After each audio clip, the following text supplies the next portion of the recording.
Hi guys! So for today's video, samahan nyo kaming mamalengke ng mga paninda namin ngayon. At kahit na maulan, ituloy pa rin kaming pumunta ng Pampang dahil naubusan na kami ng mga paninda naming mga frozen foods. Bumili na nga rin pala kami ng ulam namin na paa ng manok. Ia-adobo ko yun mamaya. Ay, sarap na naman oh. Mabilis nga rin maubos yung mga paninda naming tuyo dahil ito yung favorite nating pang-almusal, samahan na rin ng itlog. Bumili na nga rin pala kaming mga bigas dahil naubos na rin ang mga stock namin. Isa nga rin fast moving yung mga paninda naming bigas dahil mabilis ngang maubos. At thank you sa lahat ng customers namin. Umalis nga kami ng tindahan na wala pang almusal at tanghalian, kaya ito ngayong oras pa lang ako magluluto. Hinugasan ko na nga yung binili naming paa ng manok. Naggisan na nga rin ako ng bawang, sibuyas at luya.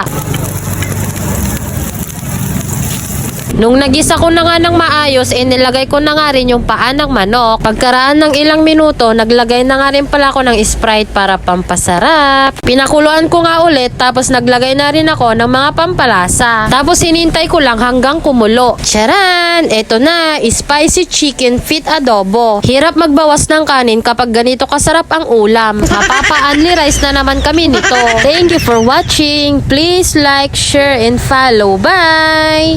Tingnan natin ang first bite. Ang sarap. Sama yung hangang. Pwede mo kainin yung buto. Thank you.